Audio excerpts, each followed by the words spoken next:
Hello and Assalamu alaikum. My name is Danish Bhatti. It's my pleasure to review the topic of ataxia on invitation of Pakistan Society of Neurology and Pakistan Movement Disorder Society.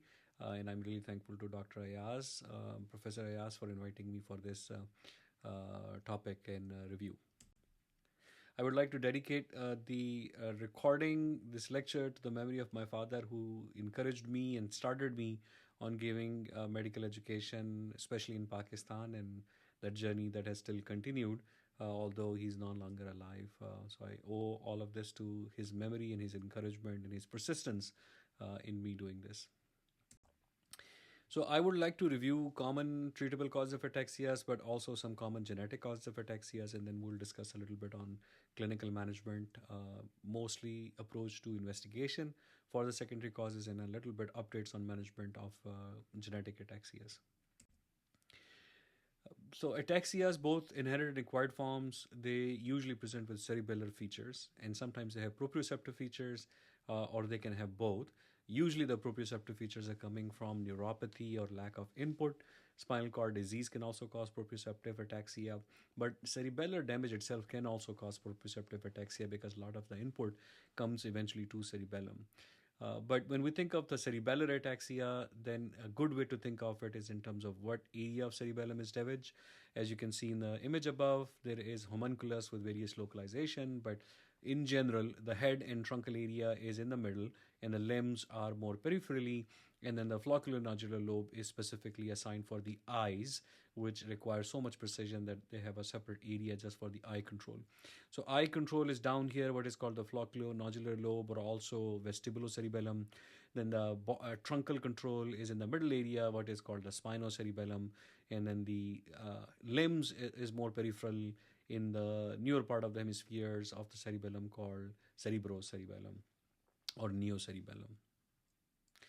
The ataxia basically results from loss of cerebellar function, which is primarily to improve the precision of the movement. So they improve the precision in velocity, acceleration and deceleration, direction of movement, timing of the movement, and the amplitude of the movement itself. So the movement itself is not generated by cerebellum, but it compares the ongoing movement with an intended plan of the movement and corrects for these problems by predicting what can go wrong on the current velocity and adjusting the velocity and direction and so on and so forth. So here's an example of a patient with ataxia. And you can see while resting, there is no tremor or minimal tremor. He looks comfortable. All right, He's in a I'd wheelchair, like you to he's take on this a cup, scooter, but there doesn't appear reach to be for any it. big shaking or problem. When he lifts his hand, you see some shaking, but as he gets close to the target, the shaking becomes bigger and bigger. And as he tries to make the movement more precise to get to the target more accurately, it actually worsens his tremor, which is the problem with ataxia. That the general non-purpose movement, non-targeted movements may be okay or may have minimal problem, Okay. but getting to the target is a huge problem, Just and relax, there's a lot relax, of relax, collision relax. that is happening in terms of him slapping Okay, the now I cup. want you to drink And with it. similarly, it after he grabbed the cup, the movement calmed down.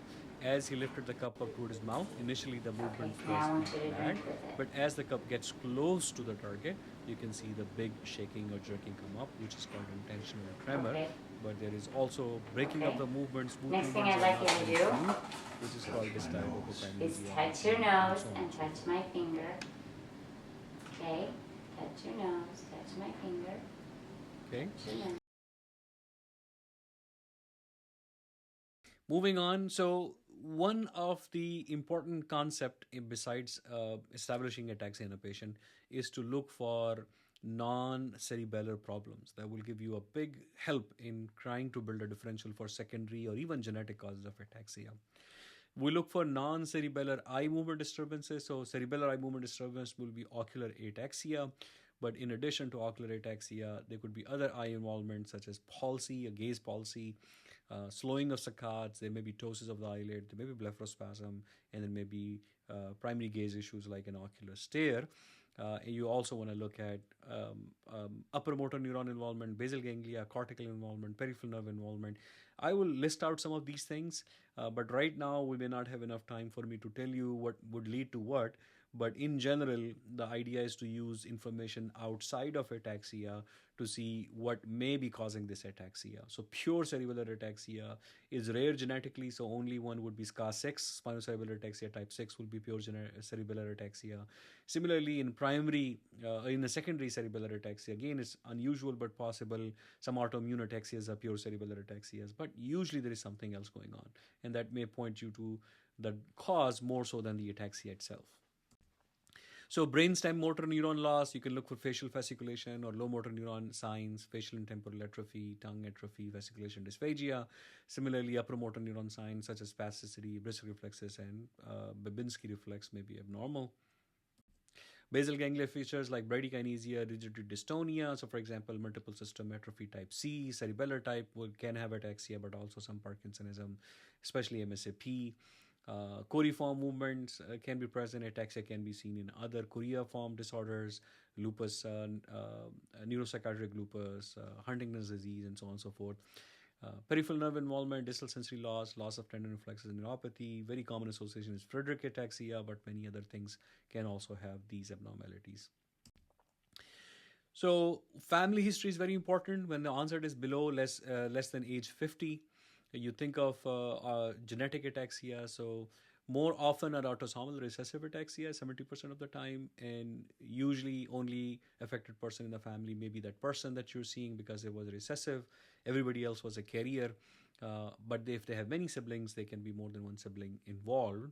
However, if there's only one person, if there are multiple persons involved, you often think about autosomal dominant causes of ataxias. But they can also have a negative family history if other members would become so-called or pseudo-carriers because they had a dominant gene, but it did not manifest because it was an incomplete penetration. If the penetration less than 70%, especially less than 50%, then you may not see a clear phenotype of ataxia in the family member. And early death can happen in a dominant person like mom or dad. It could be false paternity or disputed paternity. And sometimes there may be a complete new mutation in the same gene, which would cause a similar genetic ataxia, but it may even be a different kind of mutation or even previously unreported mutation. So, but most important thing before you even jump to genetic ataxia is that even in a young onset, you always exclude acquired causes of ataxia because acquired causes of ataxias are very easily treatable, have good treatment options, even curable, but genetic causes of ataxias are not easily treatable and definitely not curable. If a specific genotype cannot be diagnosed based on the phenotype and gene testing, then one might also consider metabolic errors. It's very important, especially in young onset problems, but even late onset metabolic errors can happen. So what are the examples of these metabolic errors? Amino acidopathy, so problem with specific amino acid, extremely rare, but I've seen and diagnosed one case presenting with late onset ataxia in 50s with mild mental retardation. Urea cycle disorders, usually early onset presentation, they can be very damaging. Lactic acid disease, Leahy's disease with episodic ataxias and dystonia, and lactic acid and pyruvic acid are elevated. Leukodystrophies, such as the childhood ataxia with hypomyelination, and these are very childhood onset, like Alexander's disease and Peli-Merzbacher disease, and they usually have developmental delay and they have a spastic ataxia. Lysosomal storage disorders like metachromatic leukodystrophy, hexosaminidase A deficiency, Niemann-Pick type C, late onset Tay-Sachs, Sandoff, all of them, you look for cherry red spot, look at eyes, eye abnormalities, you look for outside ataxia, presence of spasticity and cognitive decline, and MRI changes. Similarly, paroxysmal disorders, adrenoleukodystrophy can be adult onset, and usually problem is very long chain fatty acid. It's a normal screening test we almost always order in a ataxia evaluation. Glycosylation disorders typically present with stroke-like symptoms and cognitive decline and seizures, importantly. And then you can have some other common disease that you should not miss, for such as the fatty metabolism problem, the cerebrotendinous xanthomatosis, where there's excessive fat depositions in tendons and in eyes. Wilson's disease, very important, especially in Pakistan, and giant axonal neuropathies. And look for other issues like liver involvement. So now circle back to sporadic ataxias. We just touched on genetic and we touched on metabolic disorders, but let's talk about the treatable and acquired causes of ataxias or secondary ataxias, which are more useful to evaluate in a patient. So this is the comprehensive list, but let's go through them one by one. So degenerative pattern ataxia is an ataxia that starts late age after 50 and is slowly progressive, and it is usually makes you think of some form of an ongoing neurodegeneration. It could still be genetic, but the most common cause of a slowly progressive late age onset ataxia is multiple system atrophy or MSA. Approximately 1/4 of the patient go on to develop Parkinsonian signs and more clear clinical diagnosis of MSA that requires presence of autonomic dysfunction. But there are other forms that can present late age, such as progressive myoclonic epilepsies and ataxia. Usually, these are young onset pediatric population, but especially PMA can present late age, or even genetic forms like Friedreich ataxia can have a very late age of onset.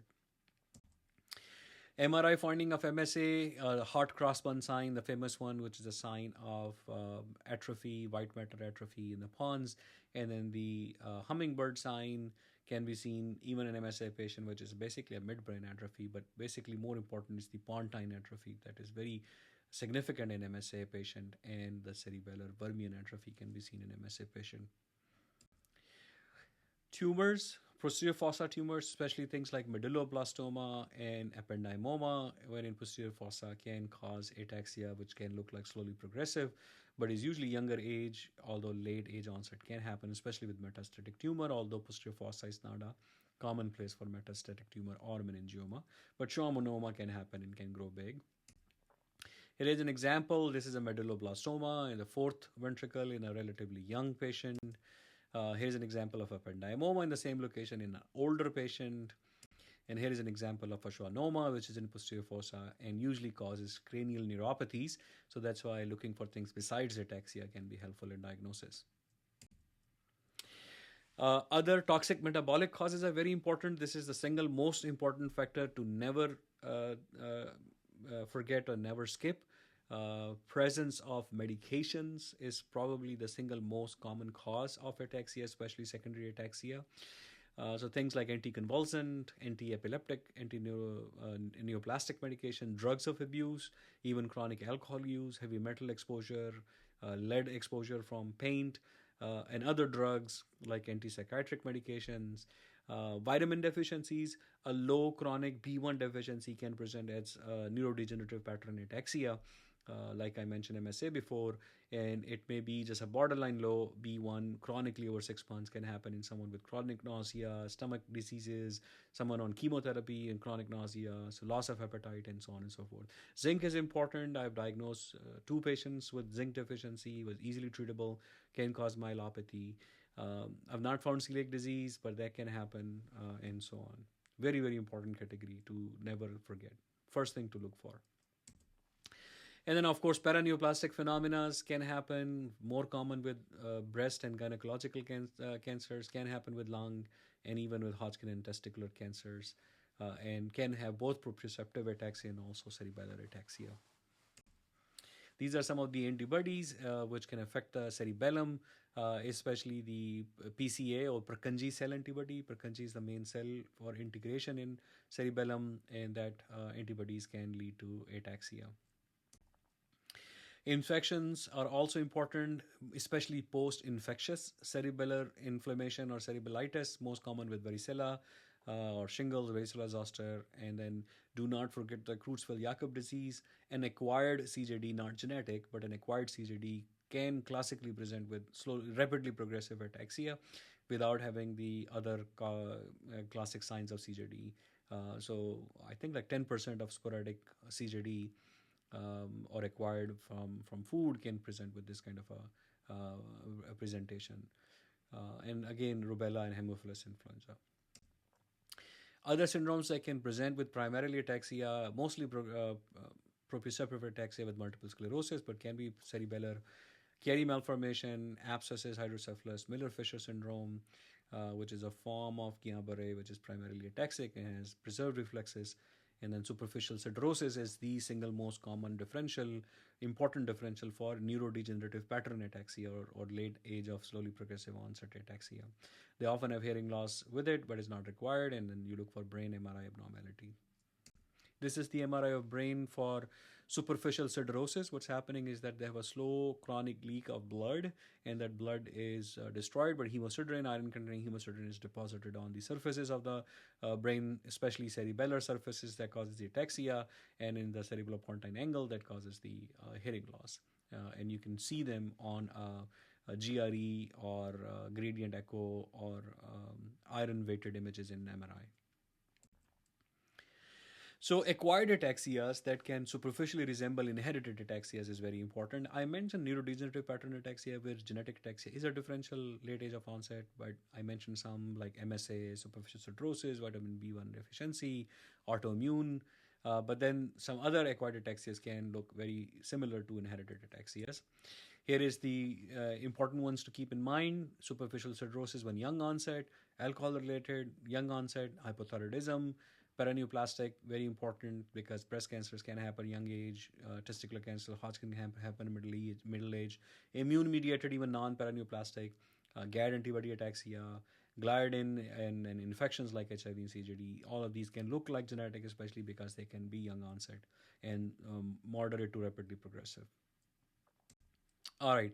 So let's say you take 112 patients who have appears to be a sporadic ataxia, meaning that onset after 20 years or in 30s, have a slowly progressive ataxia. There is no family history, which is informative, and no obvious symptomatic cause. So you're thinking these 112, they don't look like genetic ataxias. But if you do genetic testing on them, you can find that 4% of them have a Friedreich ataxia abnormality gene, and even spinocerebellar ataxias can be seen in 1 to 6% or up to 10% of patients, even with just sporadic presentation. But the single most common factor is MSA, multiple system atrophy, what I'm calling a neurodegenerative pattern ataxia.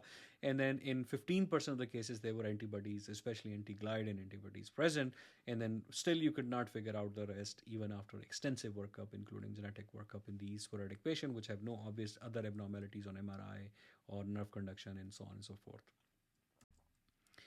So let's quickly go through the genetic classification of ataxias. I have removed a lot of details. I will try to record a separate lectures on genetic ataxias to go into more in-depth detail. But I think for a practical purposes, especially for a general neurologist, just a bare understanding of genetic ataxias is enough because you don't need to subclassify in a specific form in general.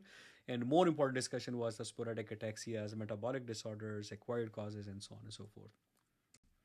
So recessive ataxias are classified into these three groups or subgroups: ataxias with probable oxidant stress mechanism, ataxias with DNA repair deficits, and then other recessive ataxias. In the repair deficits, the main disease to remember is the ataxia telangiectasia, which happens due to problem with repairing the DNA deficits or damage that happen all the time in DNAs. In the ataxia with probable oxidant stress mechanism, the most important to remember is Friedreich ataxia, but the other differential is ataxia related with vitamin E deficiency. So AVED or ataxia with vitamin E deficiency, and then Friedreich ataxia or NFA-like disorders. Ataxia DNA repair deficit is the ataxia telangiectasia and AT-like disorders that include AOA 1 and 2, and then there are the other recessive ataxias. So I mentioned this one, alpha tocopherol deficiency can happen, or vitamin E deficiency can happen. It's similar to Friedreich ataxia and has eye abnormalities that are easy to pick up. A-beta lipoproteinemia can present like AVED, and then checking vitamin E deficiency is very important in the serum. I mentioned the ataxia DNA repair deficit. The main one is ataxia telangiectasia, and then there are AT-like disorders and AOA. These are DNA repair disorders. And then I am gonna jump to the dominant inherited ataxias, which are important. The autosomal dominant inherited ataxias are basically divided into they're divided into three categories, but you can think of two categories. The one that is the important one, which is majority of them, 80% of dominant ataxias are in this one category, which are the polyglutamine expansion scars. These are trinucleotide repeat disorders like Huntington's disease. So they have three nucleotides that are being repeated. The nucleotides are creating glutamine. So they have a long glutamine tail, and that's why they are called polyglutamine expansion ataxias. And these are basically spinocerebellar ataxias or SCA. So spinocerebellar ataxias, and the main group to remember, 80% of scars are polyglutamine expansion scars. And then you can you can kind of ignore this because those are much less common unless you have some kind of a genetic lab that can do this testing, like the non-coding expansion scars and conventional mutation scars. But remember, the polyglutamine expansion scars and these testing are becoming much more commonplace because these are trinucleotide repeat lengths that are easy to pick up. These are the 7 scars which are polyglutamine expansion. This 1, 2, 3. The SCAR 6, 7, and 17. I mentioned 6 earlier in the lecture. This is a pure cerebellar degeneration, no other abnormality. I will mention SCAR 3 because it has a famous name, the Mercado-Joseph disease. I will mention SCAR 17 because it's also Huntington's-like disorder, so it can sometimes present as a Huntington-like disease. And then, of course, the DRPLA, which is tested very often. I've never seen a case, which is the dentato-rubro-pellido-Lewisian atrophy. Lewis, remember, is the subthalamic nucleus of Lewis, and pallidum is the globus pallidus, and rubral is the red nucleus, and dentis is the nucleus in the cerebellum. So the only thing I want to point out here, but you can pause the video and read the table, is that the repeat length changes how that case will present. So they don't have a uniform phenotype, and there is no exact cutoff on what is small, what is medium. But a small repeat length may have a mild disease, may not have anything, any symptoms or late symptoms, or maybe even episodic symptoms, which is the most confusing. Spinocerebellar ataxias, we don't think of them as episodic ataxias, which has a separate classification as genetic ataxias, but a very low repeat can present expansion. So a very low repeat is normal, but an abnormal repeat, which is expansion, but a low expansion can present with episodic. And then the medium repeat length will have more disease, large repeat and severe disease, very large repeat length will be neonatal disease or an infantile disease or so on and so forth. And then you can read the table. Polyglutamine expansion scars, the most important thing in them is that they all have abnormal eye movement. They can have hyper or hypometric saccades, so overshoot or undershoot in a saccade. And then when they are doing the pursuits, and if you measure them through electrooscillography, you will get problem with the gain in pursuit, how fast it accelerates and how fast it decelerates, and you can pick them up easily on a vestibulonystagmography or VNG. And nystagmus, of course. All right, so with that context of ataxias, let's ask ourselves this question that how would you evaluate a patient with ataxia? You did the clinical examination to look for outside ataxia, what else is present, and you did the family history and other detailed history, and now you're saying, okay, what test should I order? Let's say everything is non-specific to any particular condition. Then what in general you would screen the patient for in sporadic ataxias or non-genetic ataxias, or even if there is so-called genetic ataxias, but what should you screen out for? So, of course, MRI is important, and then lumbar puncture should be considered, although it's not very important. I would say not a first line. You want to rule out vitamin E levels, which include both genetic and non-genetic causes. You want to look for vitamin B1, I mentioned earlier, heavy metals, I mentioned earlier, and thyroid function, hypothyroidism, I mentioned earlier. And then you can go on to more advanced thing. You can do testing for copper and zinc. You can do testing for serum cholesterol and cholestanol, lipoprotein profile, and even paraneoplastic antibody panel. But remember, there could also be non-paraneoplastic antibodies that can be present. So first series, lumbar puncture may be in second series, if not first, and then the second series. And then it can get even more complex. You can look at lactate and pyruvate, mitochondrial DNA, iron levels, acanthocytes, muscle biopsy, and some antibodies like gliadin and glutamic acid decarboxylate or GAD antibody, very long chain fatty acids, and protein electrophoresis. Some of it, I do it in my first one, like protein electrophoresis, very long chain fatty acid, lactate, and sometimes even acanthocyte, but that's usually second line for me. And then GAD antibody will be first line for me. So here is a more table that you can pause. You can take a screenshot and print it out. First line investigation recommended is vitamin B1, B12, and E, TSH, and folate, and then gluten sensitivity for celiac disease. Imaging, brain and cervical spine MRI. I don't do CT total body as first line, but if the concern for paraneoplastic is high, you can do that. I definitely would do brain and cervical spine MRI. Cervical spine to rule out myelopathy presenting as ataxia. Immune, I don't do first line except for GAD, but you can do GAD and you can do the paraneoplastic antibody one and voltage gated calcium channel. That's usually second line for me. And then genetic testing is second line or even third line for me, but I do screen for Friedreich ataxia for sure. If you have no idea what genetic ataxia it is, then FA is like 90% likelihood and everything else is 10%. And then Fragile X screening I often do, but not always. And then CSF for 1433 for CJD if there is rapid progressive ataxia. I will always do it if rapid progressive ataxia. Rapid meaning wheelchair bound in less than 6 months. Second line investigation, you can pick and choose here. You can go for whole body CT and PET CT. You can even go for muscle biopsy if mitochondrial disorders is high on your list. In blood, I would definitely consider ceruloplasmin or copper. I will consider alpha-fetoprotein, and I will usually do cholestanol. Others, I typically not.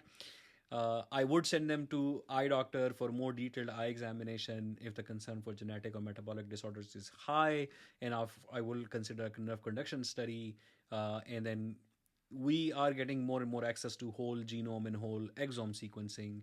Hopefully that will eventually make it to Pakistan too, because these becoming are very cheap devices, $10,000, $20,000 devices to do these sequencing. Some of the MRI findings, just for your interest, I showed the hard cross one earlier, such as MSA, but here another important one not to miss. There is a high signal in bilateral middle cerebellar peduncles, or MCP sign, is commonly associated with FX test, but is not specific for it, but can be related with other genetic disorders and non-genetic disorders. And then cervical spine atrophy, not the myelopathy, is suggestive of Friedreich ataxia, very highly suggestive, especially if there is some cerebellar atrophy with it. So diagnosis that you should not miss because they're easily treatable. We talked about gluten ataxia and celiac disease. We talked about vitamin E deficiency, B1 deficiency. I would add B12, but that's usually more than just ataxia. I would not want to miss CTX or cerebrotendinous xanthomatosis, Niemann-Pick disease in kids because it's very easily pickable, treatable. And then, of course, Wilson's disease you don't want to miss, although it's not usually just ataxia that they're presenting with. So how would you treat this patient? Remember, if you found any drug or a offending agent, stop that drug. If you found a deficiency like vitamin B1, zinc, copper, replace those. And then look for other secondary causes like tumor, Wilson's, infection, so on and so forth, superficial cirrhosis, leaky blood vessels. Then treat those. And then offer rehabilitation. But the question is that what about ataxia-specific drugs? So there is no FDA-approved ataxia drug for acquired causes. There is one FDA-approved drug for genetic causes that just got FDA-approved that I will mention. And then there are some off-label drugs that I have tried that I can mention.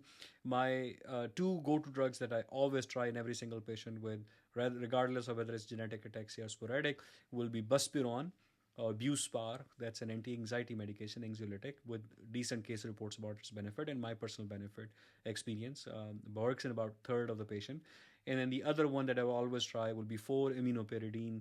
It is not FDA approved for anything. It used to be an old antipyretic. Now it's available off-label as a drug that you can compound. So there are some suppliers that make it in bulk and can ship it. It's very cheap in US and probably will be even cheaper in Pakistan if you can find someone that can import it and compound it. You can also use it in multiple sclerosis in place of Empira, which is a dipyridamole. So 4-aminopyridamole is a single pyridamole, while Empira is a 410 diaminopyridamole, but it works the same. It's a prodrug. So 4-AP can also work for MS patients. But what are the specific drugs in ataxia? What's already on the market is riluzole. It's an ALS drug, amyotrophic lateral sclerosis drug, but has good data on genetic ataxias. But of course, you can also try it in non-genetic ataxia. And there are studies from Italy on SCAR2, SCAR3, and other patients with decent benefit. So I would definitely consider trying it if it's available and accessible. The other option that will be amantadine, that is, I often try, especially if there's concern for MSA or something else. I have mixed feeling about it. I think it does help with gait impairment, but not specifically for ataxia. So if it's pure ataxia, I usually don't try amantadine, but if it's more than that, if there's some element of gait freezing, I have concern for Parkinsonism, any reason for me to consider it, if there's a dystonic features, I will add it. I mentioned 4-aminopyridine, and I mentioned Buspar, but then other drugs that have been tried will include lithium, but lithium can cause ataxia, valproic acid, but valproic acid can cause ataxia, and off-label erdafitinone, but I don't think it's available that more because the trials failed on this drug. What is new in terms of treatment of ataxia? So let's review the FDA-approved drug omaveloxolone, which is specifically approved for Friedreich ataxia. The two other drugs that have decent data that came out recently, vatiquinone and troriluzole, which is modified form of riluzole or prodrug for riluzole, and then some comments on gene therapy for ataxia. So the most common genetic ataxia is Friedreich ataxia. So that's why it's easy to recruit and study as compared to SCAs, which have been looked at in Italy, but more for already FDA-approved generic drugs. But for new drug development, SCAs is a difficult target. Friedreich ataxia is easier target. So omaveloxolone was tried in a trial MOXIE. This was second part or phase 3 trial. It was a randomized double-blind placebo-controlled study involving 103 patients with genetically confirmed Friedreich ataxia, and participants were assigned to either 150 milligram of the drug or placebo for 48 weeks. And the primary endpoint was a modified form of Friedreich ataxia rating scale, which is the most commonly used endpoint for all the trials, as I will show later on. And they found that the mFARS improved by 2.4 points, which is statistically significant, but it's only mildly clinically beneficial. This is not a huge improvement on the modified FARS rating scale, but the p-value was statistically significant. And there were adverse events, including elevated liver enzyme, which is important. There's even a protocol to follow liver enzymes. I have not started using it. I'm in VA practice now, which is limited in terms of the drugs they use. And there are many other side effects. So read upon it if you're deciding to use it, if it becomes available in Pakistan. So the new drug vatiquinone, which is not FDA approved, is still under study. It's an investigational molecule. It's oral. It targets 15-lipoxygenase, which works on mitochondrial dysfunction and oxidative stress, which is the main mechanism under Friedreich ataxia and FA-like disorders. The MOVE-FA trial was a 72-week trial, so longer than the MOXIE trial, and it's 146 participants with age 7 and older. Omaveloxolone was 16 and older, but this is 7 and older. So omaveloxolone is approved for 16 and older kids, not younger people. And they were trying to get FARS score to go below 70, between 20-70, and they were also looking for improvement in ambulation for 10 feet walk in 1 minute with or without assistance to see how much they can improve.